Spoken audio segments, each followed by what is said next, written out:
And then suddenly it was more and more interesting. And as far as I understood, they even plan to do some more experiments and even write a paper about it. So really it's interesting. very, very successful. Hello, everyone. This is the Space Cafe podcast, and I'm Marcus. So, I'd like to invite you to join me on a slightly different trajectory today. Let's take a different exit than the ones you were expecting. I'd like to talk today about the reintegration of art in space exploration.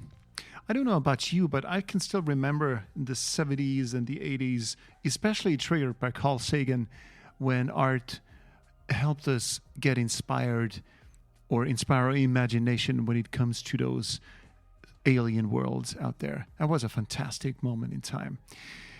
But the peak of all this sort of waned into oblivion, and in the past couple of years, we sort of lost our understanding how important art in space exploration actually is. It's not just a nice to have; it's an incremental and important part of space exploration, without which space exploration would not be where it is right now. This is important to understand, and we will see a couple of examples today where art actually triggered scientific progress. That's super interesting to see.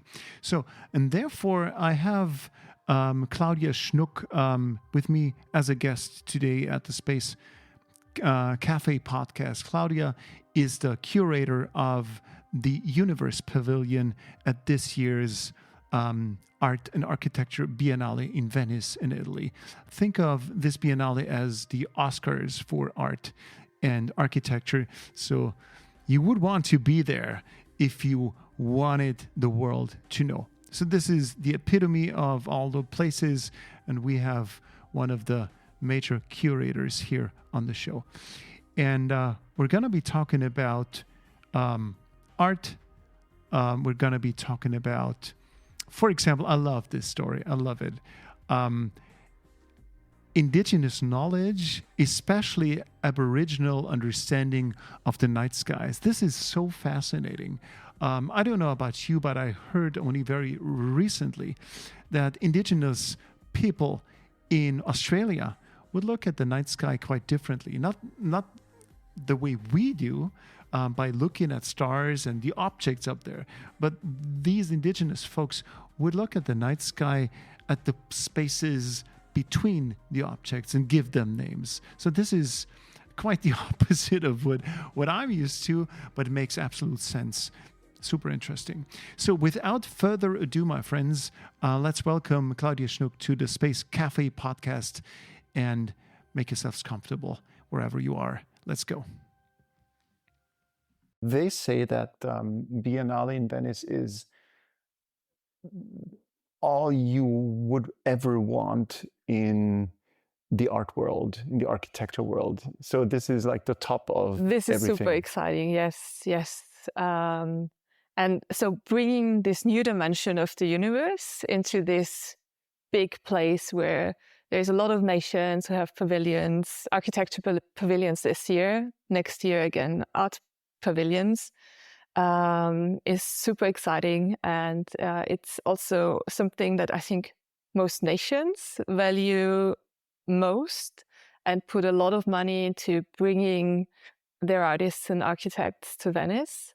What's your favorite art intervention example in science, in space, maybe? Perhaps there's something from the pavilion you're planning.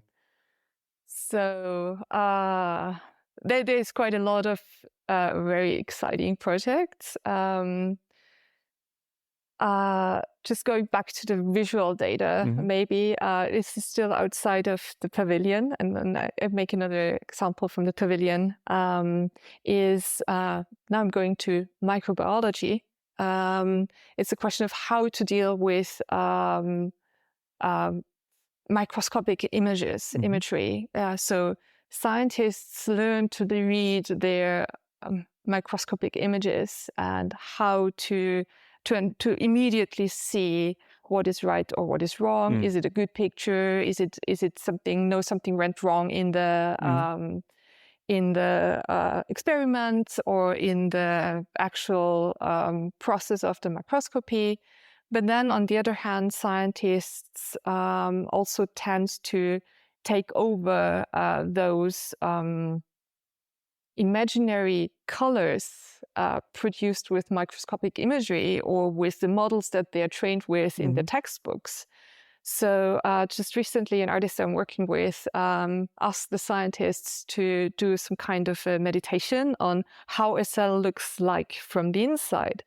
And they started to apologize to the artist again and again because they said, oh, it looks like this and that color. And then they reflected on it, oh, it's actually the color I'm trained with because I'm so familiar with this animation from the textbook. And then the artist asked, what is it in between? What does it mean in between? What is the actual sizes? And how would you translate it into something that you can sculpt physically in a bigger dimension? And suddenly they were super insecure because they did not know how the actual connections looked like, and translating it to a bigger sculptural object seemed very weird to them because suddenly it did not have the same impression that they had in their minds from their own scientific training when they saw it in a physical representation. So it was a very big learning effect for them, but also a reflection for them on what they are actually missing from the model, because they understood the model that they trained with, the computer animation that they know as something that is the full thing of this DNA part. But in the end, it was not, because they could not tell you all the details how to actually physically build it. And they were aware of how many open questions they are still working on. And they are aware of that scientifically. And when you ask them theoretically, they are aware of. But as soon as you translate it to something physical and you want to talk about it, there are so many gaps. And this is something that I find very interesting in terms of scientific process and self-awareness, reflective processes, that you, although you're an expert on something, you might not really understand it in the way that you think you understand it. And to its fullest extent, because you have of course, if you look at it from your scientific lens, you see through a scientific lens, and there's guardrails, there's left and right, a very limited spectrum you're able to see. Within that spectrum, you may be the best expert in the world, but how far you're pushing the limits of that spectrum left and right, this is then up to the imagination of the scientist, or the introduction of additional spectrum breaking knowledge from the outside. Exactly. And that's where you have this kind of other perspective coming in, or other medium coming in, the aesthetic knowledge versus translation to another medium where you suddenly are confronted with your own scientific subject matter in a completely different way. And suddenly you learn something, you see something new, or you have new questions yourself, or you get aware of what's still an open question. And this is the magic of STEAM. I think there's a good analogy to all this is how we imagine ancient architecture to have looked like, an ancient sculpture. We imagine it to be white marble, and we imagine the temples to be white. But they were just not. They were colorful and painted, and to be honest, I prefer the white versions that we have traded down in history, because I love the aesthetics. But in fact, the Romans and the Greeks were very colorful. But there's weather, there's sun, the sun bleaches it, and there's a lot of rain, and then there's the wind with the sand. History just washed off this cultural moment. But this is exactly what you're referring to, I think, that without that knowledge from art history, we would think that the ancients had that pure white sci-fi aesthetic of architecture and sculpture. Yes, but it was not like that. And I think this is the beauty of this kind of mediality, translating it to a medium from sculpture to painting to drawing to video. When you have this different experience, and although we think we know something, experience really a full sensory experience really helps us also to make sense of something in a different way. Fantastic. I love your examples. do you have more example, like the color one? That was really good. The color example was really good. I have, maybe one other example from, I have many examples because I did a lot of research on what it does between art and science. Even artist comes into a scientific laboratory and does something with the scientist. So there is this dimension of making sense of your own subject matter, but then there is also a question about aesthetic representation and communication. There's a lot about creativity that we could talk about, or about networking, connecting to different labs and disciplines that you would not be aware of, that they are somehow relevant for your own work. So, for example, another artist I've been working with, she connected, maybe also it's a little bit about networking, but it also is about a new research question. So she worked, it's again microbiology. She worked with an epigenetics institute. And in epigenetics, they tried to understand how to create in this lab totipotent cells from other cells. So not only stem cells that can then become anything else, but also stem cells that could potentially become a placenta, so also origin of new life. And as they've been specifically working with one transformation, the artist was very inspired by what they've been doing, and she also did some wet work, lab work herself. And then she came with this very maybe naive question of, could you actually go back and forth again and again? So could you make a skin cell, a stem cell, and then a heart cell, and then again a stem cell, and a liver cell, and so on and so forth? And how often can you do this transformation? And the scientists were like, oh, we don't know, because actually no one has ever asked. No one has ever asked. And you have to see each lab has another specialty. So this lab works with liver cells. This works with heart cells. This lab is specialized on neurons. So nobody ever thought of mixing all this. And it was actually, I think, nearly 2-year process that they could realize this project, where they transferred one batch of cells into 4 different cells, and always back to stem cells. First, they thought they found cell memory. They did not, because it was just a faulty translation or some missing steps in the protocols that they got from another lab. Because you suddenly also get aware of who has which craft knowledge or embedded knowledge. Because, for example, in this other group that worked with liver cells, they had a completely different approach to the transformation process. But they did not write everything in the protocol, because it was just a no-brainer for them. But it would not work in another lab, because they had another process and they filled in the gaps with their own process. So it never did this full translation back, or full reversion from the neurons to the stem cells would not work again. And they thought, oh, maybe this is cell memory, or they grew the cells too long and they were too adult. But actually, this was not the problem. It was the problem that there were these divergences in the process, in the protocol. And the scientists are very excited about that it worked out in the end. But then they think, oh, they could do a lot of really interesting science with it. but they would need actually at least a consortium of labs and a multi-year project to do all the research. But just becoming aware of such a question from such a naive request from the artist for her artwork, I find very, very inspiring. And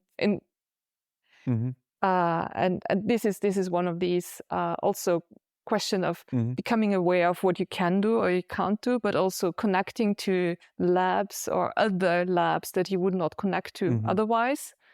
And also learning about these discrepancies in what you're actually doing, although your work is so close. So I think there is a lot for the scientists to learn. So all in all, I think it's all about not forcing oneself into something, but to help widen the spectrum of understanding. Exactly. And this is also why every single collaboration between an artist and scientist is different. So I cannot say that there's always this aesthetic awareness. There's always the new connection to other people. There's always a new creative question. There's always, maybe one thing that is always there, this liminal space that makes it exciting for the artist and the scientist, because it's also a little bit of an empty space for the scientist to experiment with something that they would not experiment with if they would only work in their organizational structures and within their scientific routines, because you can do something new and you are not bound to other, you do not have to tell your lab boss, I do this experiment because I find it interesting, although it does not have any theoretical footing. I do this experiment because I find it interesting and the artist asked me to. So it's kind of a little bit of freedom to do this. And it's also, this is something that's very important these days too, if we think of scientific careers and how intense this work is, how intensely you need to publish, find new funding for new projects, and so on and so forth. So having this little bit of freedom is also very important. And this actually also brings me to one of the examples from the pavilion. So with a consortium here in Vienna, with ASIP, the Austrian Center for Industrial Biotechnology, the Boku University, the TU Wien, and the University of Vienna, I have a residency program with one artist, Kristina Pulikova, on the role of yeast, or the potential role of yeast for a circular system, which could become a life support system. And the artist had a lot of ideas, and she's doing her research in the labs about what they're doing about yeast. So, for example, how they produced a yeast that can immediately convert CO2 into other components, CO2 that can create PLA, for example, for 3D printing, or how to produce different nutrients with yeast. So you have all these different components, how to produce oxygen with yeast. But then she also worked with another lab about how to then reuse waste through steam gasification and other processes, for example, and with a computational modeling group. And she asked all these different questions. Also, should we only think of yeast or different kind of microbes? Because setting up only for one microbe might be that you set yourself up to failure, because an ecosystem is never only one microbe and things like that. So she started to do a sourdough experiment with one of the groups, and the groups were not interested in why should we work with sourdough. It's somehow filthy in terms of an experiment idea. It's nothing that you can do a really good, can get really good data of, but let's do it because the artist asked us to do it. And in the end, the scientists were very happy with this experiment because they saw that different microbes that they chose could survive in the very basic sourdough that they did not know that they would survive. And they also think that in terms of future of research, this might be something very interesting because or also industrial production, because you might be able to reduce a certain amount of biomass waste if you scale it up. So I think this is a very interesting example that an artist asked something to do, and the scientist then said, "Oh, it's not so interesting scientifically," and then suddenly it was more and more interesting. And as far as I understood, they even plan to do some more experiments and even write a paper about it. So really interesting, very successful. How does science react to something to all this? Are they hesitant to open up, or what is the reception? I think the key is experience. So scientists who have experienced such a collaboration before, they are very open, and they also try to push other scientists. Sorry. It's so good. It's mixing up. No, this is what we want, right? You're already anticipating the future. You're mixing the two. Other scientists or their PhD students to engage with artists because they know that it's very beneficial to their process. It's refreshing. It gives them space for thought experiments, helps them to explain things differently, and so on and so forth. So it's way beyond this typical idea of science, communication or visualization. Other scientists are a little bit more hesitant because they feel it's still a little bit of a waste of time and energy. So this is also something that's based in this typical structure of lab routines and the pressure scientists experience specifically until they have tenure. That they fear a bit that they get sidetracked. Some of them even told me that they a lot of discussions with artists also imply maybe some philosophical discussions, and some scientists tell me that for example, their supervisors even discourage them from taking them ethics courses or science and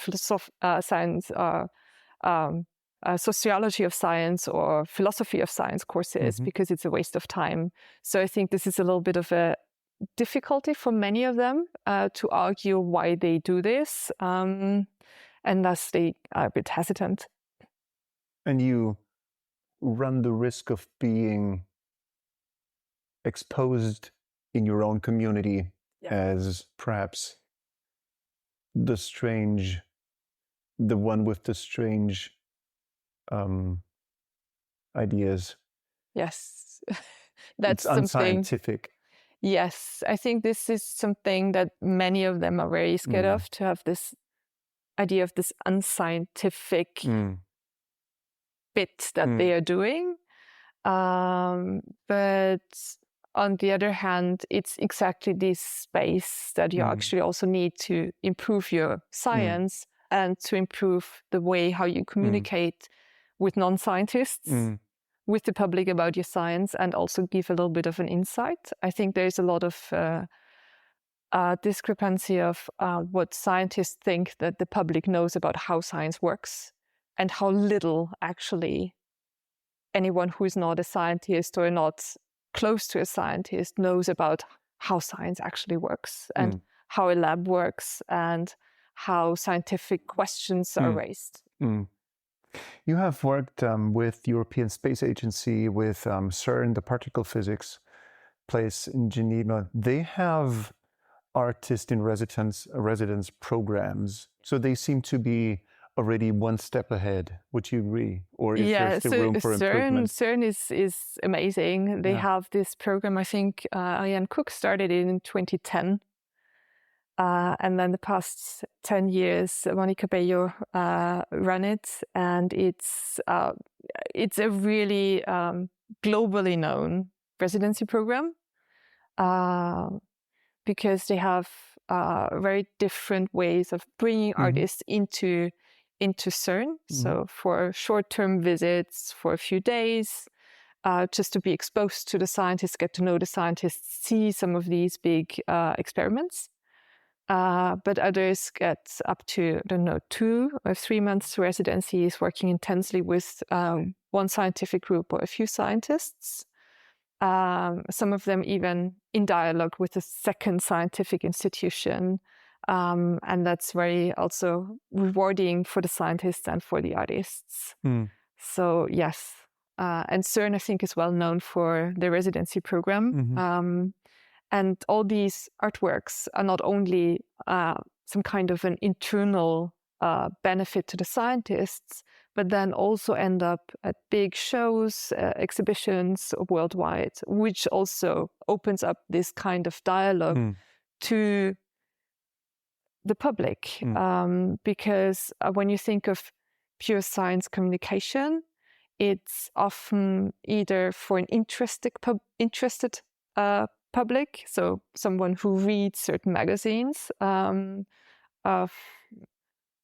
or to it's very short what press would print about your latest outcome, but it's not so much. It does not give an access to ask questions, to really know about the background, or maybe even discuss insecurities about outcomes or what's the limitations. And I think during the COVID-19 pandemic, we often understood and heard what this kind of gap produces in terms of misunderstanding about what a scientific outcome actually means. Because we had a lot of insights published on a nearly daily basis about what the virus does or what it doesn't or what we don't know. And then there was a new insight about how the disease develops or changes or impacts the body, which somehow felt contradictory to a previous insight that was published. And then the public got like, what are you actually doing?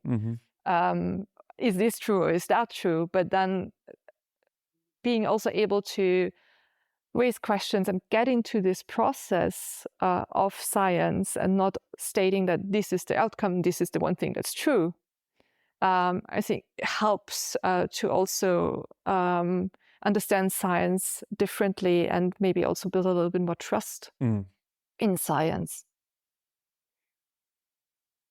One could even say, or could we say, that we are wasting valuable talent and momentum if we do not do the STEAM version and still stick to STEM, because we're wasting potential.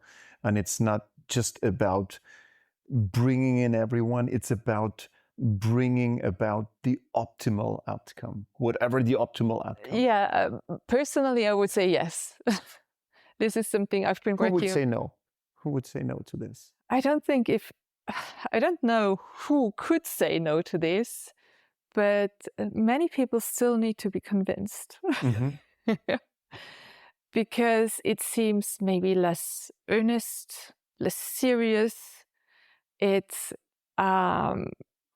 also is a little bit less secure in terms of there's not this kind of safety net. You might have an artist really ask a very, very difficult question that forces you out to come out of your comfort zone. Not only forces you out of your comfort zone, but maybe even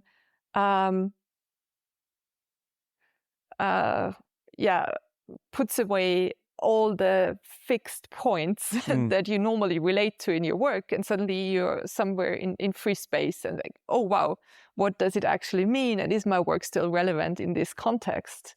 Or what does it so very, very basic question. So once I was asked, but this was in an industry context, it was about 10 years ago, I was asked after a talk about arts in business, but what if an artist in residence comes to a car manufacturer and tells them maybe in 20 years cars will be less relevant? Should they kick the artist out, or should they somehow respond to the question? Fantastic question, fantastic point, because this brings me back to CERN. And there's one thing I learned at CERN is to think beyond the traditional boundaries of time spans we think in, 4 years, budgetary, financial cycles, election cycles, and whatnot. At CERN, you know that a lot better than myself, but at CERN, you learn to think in generations, transgenerationally. Isn't it also so with space missions? Exactly, it's with space missions, because, I mean, like, how long does it take to conceive and build and launch a space mission? So if a car maker was confronted, and a car maker who takes themselves seriously was confronted with that question, they should be thankful, because this is a question they should have an answer to. Because maybe they will say, thank you, dear artist, but we have a solution for that, because we know. If they don't have an answer to it, then they have a problem. Exactly. That was actually also my answer. And I was very confused that this person in the audience actually thought that this is something offensive towards the car maker. It's supportive. It's supportive. This, I think so. I think so too, yeah. It is. So all in all, I think bringing in the arts is one thing, but it's all about opening up our senses toward bringing in as much information as we can into our questioning of things. So this is when you can bring in indigenous community, knowledge, wisdom, etc., etc. Actually, this is what, when you just said this, I wanted to refer, yes, we have one of these artworks also in the Universe Pavilion. So the Universe Pavilion this year, the Architecture Biennale, connects, of course, to space architecture. It's called Sheltering in Space, a Guide. And the idea is to open up this questioning or this information about what the newest space architecture is, also to those questions that space architects or anyone who wants to venture into space are confronted with. And these questions are not only physical questions about how to build a shelter that endures a travel or that endures all the elements they're exposed to on a different planet and so on and so forth, and shelters the maybe human being, human body. So one of the works is actually an Australian artist, Australian First Nations artist. And I asked her to do a work about sheltering that also reflects the sheltering, how she understands it from her native community. And she said, yes, actually, and I really remember this first conversation with her. Actually, I live in a house, but I don't want to live in this house. I have to think about the plumbing. I have to think about permits. I have to do this and that. And I don't feel connected as I would in my community, because for our community, sheltering means being sheltered in a community, have a relationship to someone you can go to, being backed up by someone in case you have a problem, help each other out, but also being connected to land and being connected to or relate yourself to the cosmos. So her work is about the celestial emu, which is very important to all indigenous communities in Australia. And it's the dark patches of the Milky Way. So it's also... it's the spots between what we are looking at. Exactly. Because this is also so fascinating, if I remember, but please do tell me from your expertise, but if I remember correct, they have even celestial patterns for the blank patches. Yes, exactly. Yeah. And these dark parts, and the biggest one is the emu. And this is very important for them also to think about emu hunting. For example, when are you allowed to hunt the emu? When do you grow the seeds? When is the harvest due? when are certain times of potential floodings and so on and so forth. This is all that they relate to, and this is how they see the emu in the sky. This is something how they relate to, but also how they know where other communities live, because it gives them the orientation. As we would navigate by the stars, they navigate by the emu. The more I listen to you, the more I feel like we have so much to learn still, and we should be very, very humble about what we know, because right now it seems like there is a huge upward momentum happening, that we are getting ready to become an interplanetary species, and we're doing the great stuff with our rockets, and it's very exciting. It's very exciting, very masculine at the same time. But at the same time, we're lacking all those left and right spectra and all that knowledge that you're bringing. So we know very little. We know very little. And we need a lot of exchange, because there is expertise and knowledge in very different communities, and often also communities who are not part of these discussions. Actually, I also originally asked this Australian First Nation artists about this, because I thought, specifically thinking about going to a new place, Australian First Nations, as many other First Nations or all other First Nations communities, are also the ones who could talk about colonization and what it means to those who have been there before, or also maybe not in the same cemented way as our culture is, but more on a nomad way, going from place to place. When someone else comes and says they take the land, what does this actually mean? Can we do that or not? And does it help to think of it differently? Only if I don't want to colonize space, but I create settlements. What's the difference, and what does it actually also mean in difference in how I relate to this new place and those that I probably don't know who were there before, or was there someone before? I don't know. We don't know. But what difference does it make? As far as we know, no one lives on the celestial bodies we know. So why not claim ownership? I mean, like I know what I'm saying. I know what I'm saying right now, but that this is tricky. But what difference does it make? I think the difference is the approach, how you come, and what kind of culture that you want to bring. Is it a dominating culture, an extractivist culture, or is it something? And there is another work in the show that discusses this, or is it something that's more like a symbiosis, a positive relationship? What do you actually want, and what are the implications of this kind of relationship? I'm learning a lot from you, because I think what this could entail is, once I'm taking the symbiotic route, even if there is no living organism on this other place, but once I'm taking the symbiotic route, I'm being immediately sustainable, automatically sustainable, because any kind of symbiosis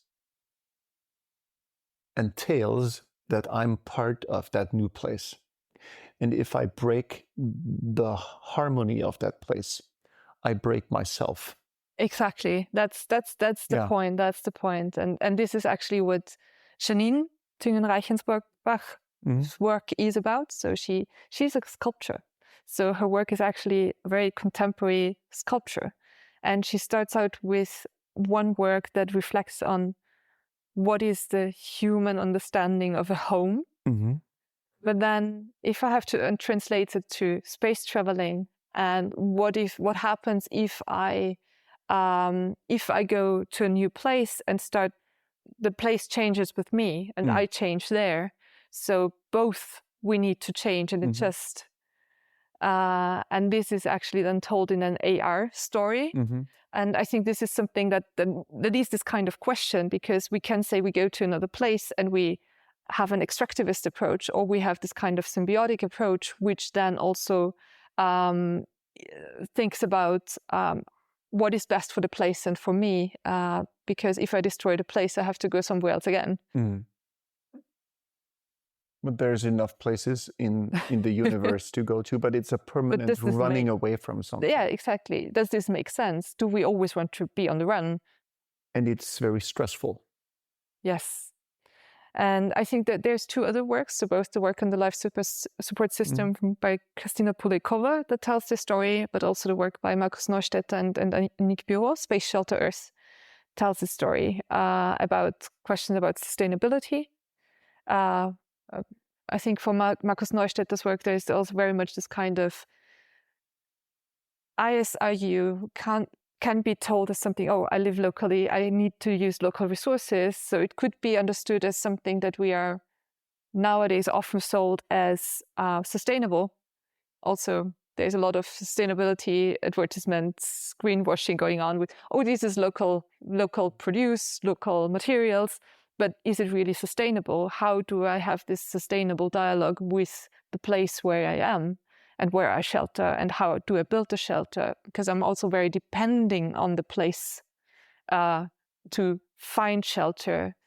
And also each place is different, what kind of shelter I need. So it's differently to shelter in Venice, in the lagoon, on the water, exposed to the elements, or on the moon, or on Mars, or on a space travel, where you're really confined in a spaceship. And this is where Krystyna Pulejkova's work also has this kind of metaphor from a scientific experiment to a whole ecosystem. So she did this experiment on yeast. It's called a yeast chemostat. And this chemostat actually is a full cycle of producing yeast biomass and yeast and products. So you have to feed the yeast and you can harvest the product. But if you harvest too much or you feed too fast without harvesting, there is something that's called a washout. So you just deplete, you ruin the whole ecosystem. And it's actually also a metaphor to how you deal with your own life support system or with the bigger ecosystem on Earth. Fantastic. It forces us to rethink ourselves, how we think. So it's a fantastical moment to learn as a whole, as humans. Yes. Because we know there's lots of things that need to be repaired on this planet. And there's lots of things we need to learn still. So perhaps this new place, this new movement upward, forces us to rethink how we understand ourselves, how we understand sustainability. So there's a lot of positive stuff attached to it. If we ignore it, which is very likely, we keep on doing the rocket stuff and the exploitation. But there is huge potential in this. Would you agree? I would agree, yes. I think it's not possible to just always be on the run. It's not possible to be also always extractivist. It's exhausting. It's exhausting. And I think even consumer culture is exhausting at one point as people don't know what's their relationship with their environment, what's the relationship to the food that they eat, what's the relationship to others, if it's not something that is maybe also slow and in depth, but always being stressed and want something new, want more, show your status. I'm not sure if this is something that's sustainable for culture in the long run anyway. Your very personal gut feeling in all of this. Where do you think we stand in all of this? Is what we're envisioning right now, what we're dreaming up as we speak in this conversation, is this something that is growing roots and sprouts in our society, or is this still very niche and runs the risk of drying out again? I think in society it's still niche. I think there is just thinking about any audience who comes to the show who comes to such a show experienced before, they are often very astonished what's possible and what scientists and engineers are working on. On the other hand, there is a lot of science fiction, a lot of science fiction books and movies that are very present also in everyday imagery, in even advertisements that already inspire a lot of people. And a lot of people already think that more is possible because they are so used to seeing science fiction movies than what actually is. And for others, it's just, another headline in the newspapers, and they are wondering, oh wow, we go to Mars and to Moon and to Mars to stay there and to run away from what we did to Earth. But on the other hand, I'm not sure if people already understood what it would mean to live on Mars, because it's probably not the nice beach holiday most people would. I think they would not imagine a beach holiday, but it's not the leisure time that they would have anywhere else on Earth. So it's hardship, and this is something that's not conveyed in most of sci-fi movies, and it's not conveyed in these news headlines when space entrepreneurs or other industry are talking about what they all could do in space. Would you want to go? I think I would want to go, yeah. Where to? How far would you go? I don't know. I would like to experience a trip. So just what does it mean to be in space, to be surrounded by nothing? So maybe not even to go on a specific place. Sure. There's all these analog missions, so you have all the impressions from Mars and Moon. Not sure if you should not go to Venus, but Venus would be Venus is really a very interesting place. Very interesting place. Because we had at some point we had someone on the podcast who has a project that pursues viability of building cities on Venus, in the clouds of Venus. Oh, wow. Because the clouds of Venus at a certain altitude, they have the proper atmospheric pressure to allow for life. Yes, I have actually another project that just started. It's side of the Universe Pavilion. It's called Venus Conversation 2024 till 2034. So it's an arts project for 10 years together with Lily Hibbert and Annick Bureau. We started this, and it's about talking about Venus as a starting point, as a metaphor along all the missions to Venus that are coming right now, but also to discuss the science, the relevance of the science, the technology, the development of these missions, but also to have discussions between artists and scientists or humanities scholars, like scholars talking about what's the role of the planet Venus for the ancient Greek people, or why are all these ancient figurines called Venus, and what's the mythological implication of Venus, and how can this be in discussion with scientific research, and actually also fill in some interesting new gaps or stories. What's your answer to all those questioning our space endeavors altogether, because they say, don't we have enough problems down here on Earth to solve? I think there is yes, there is enough problems to solve here. But I think going back to this question about sustainability and about this balance or homeostasis of an ecosystem, I think we can learn a lot from these thought experiments and insights to think about circular systems, life support systems, that is really relevant also here on Earth. And also these metaphors of that you cannot exploit such a system to its limits, because if it breaks, it breaks you as well.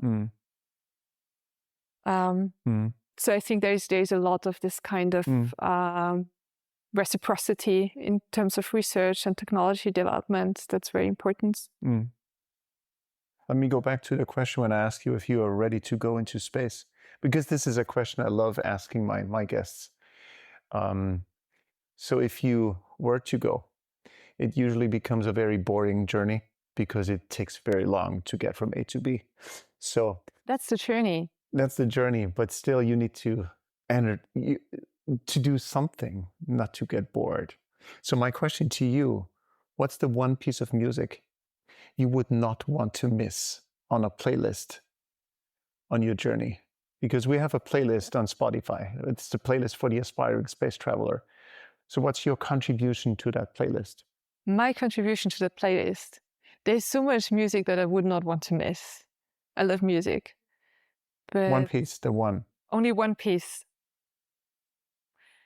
Maybe I would add Trust, Dressed for Space. I think you should have some fun music if you want to go on a long, boring journey. Fantastic. And my last question to you. In Austria, we have a coffee house tradition. We love going to coffee places. This show is called the Space Cafe Podcast. And in coffee places, you now and then energize yourself with a strong shot of coffee when you're tired to get some energy. Now I challenge you to share an espresso for the mind with me, a shot of inspiration for me, for the listeners. What would be your inspiration, your shot of inspiration you would like to share from whatever kind of topic you want to pick? Maybe you should go and read a short story by Ted Chiang, The Great Silence. And if you don't want to read it, go to a museum and find the work by Lauren Calzadilla that's based on this short story. Fantastic. And we don't say anything about it, no spoilering? No spoilering. Because now we want, myself included, to go and find that short story. Yes, do that. You'll love it. Claudia, thank you so much for taking the time for doing this. Thank you for having me. It's been a pleasure. Thank you for joining us on this ride. I truly, truly enjoyed that conversation with Claudia. I enjoyed it because it's always important to broaden our perspective and because there's too much we do not know. There's too much we do not see, but we can see. We just need to open our senses and open our minds to things to get a wider perspective. So thank you, Claudia, for letting us take a peek into your world, into the world where art meets science. It's fantastic. If this story, this episode today resonated with you as it resonated with me, consider sharing it with someone you think could benefit from listening to this episode and get inspired by its content. I do not know if I have mentioned it. This episode, not only the episode, but the Space Cafe podcast is also available with a little bit of more information on Substack. So head over to Substack, a fantastic place for mostly written stuff, and head over and go look for Space Cafe Podcast. And yeah, please let the world know that this show exists. It really means a lot that you're here, that you're still listening. So thank you for your loyalty. And we're looking forward to seeing you again in 2 weeks from now. Thank you and bye-bye.